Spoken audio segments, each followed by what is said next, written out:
Everything with God is a love affair.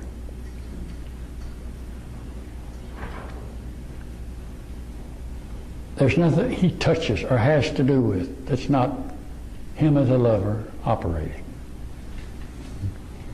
He never started this thing at all except to get him some children that had his nature in them. Amen, living in his house. That's what it's all about. It isn't going to church. It isn't building buildings.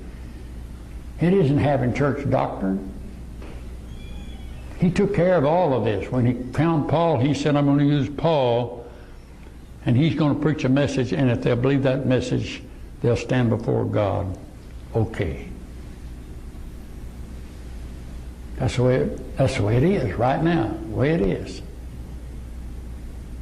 But it was a love affair. How else could he get children to live in his house without love? Listen to me.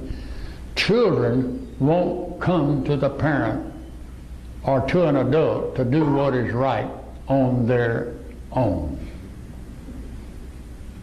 They don't have the sense and the knowledge to do what they ought to do. So why these changes in God's plan? Because we're getting right up to the place now to where the change is going to take place. The liberating secret is going to become known by some people. What is it we forget? It all started out as a love affair. And he has never beat anybody over the head to believe it. He has never grumbled at anybody who didn't believe it. He has kept on going with the same initial thing he started before he created anything in this world. To get the people to live in his house. That's it. You can come to me and talk about anything that's being done in your church or in your community or by the preacher or by somebody on television. But all God is really doing is getting people to live in his house. Now, it's one thing for them to be born again. It's another thing for them to get his nature. And he's expecting that to happen. That's what a Christian is. And that's the way I'll end this series on what a Christian is. That's what I want you to know. We're a special group of people, shepherded, raised up by God. In the process, he became our Father and put his seed in us and gave us a brand new life, not what he had created when he started this world. He gave us another life, a life that pleased him, a life that had already lived in his house, a life that had already died on the cross, a new life, Christ life. That's why we're called the Christ life. We're nobody special. It's just that we're beginning to find out what it is God is doing. All these little details that go on in religion, somebody starting a new church, somebody having a new doctrine, somebody writing a new different book. It's details, and some of it is so detailed, it's not worth looking into.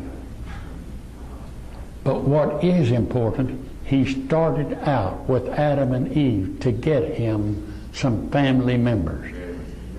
It didn't work.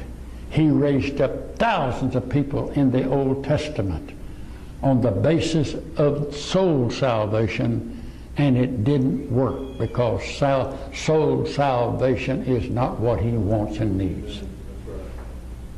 And so we're coming to a point now, what does he need? What is God after? What is it all about?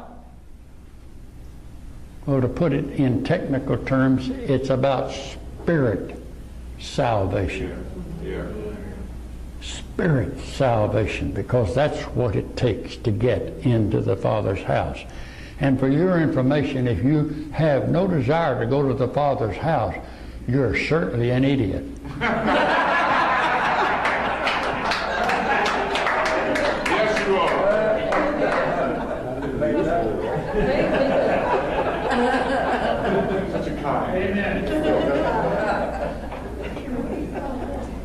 used to spank my kids for saying that.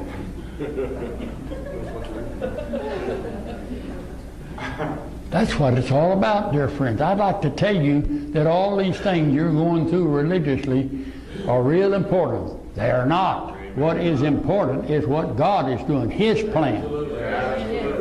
And His plan is based on just 2 points. That's the way He's going to get people into His house and nothing else. Yes. You're wonderful.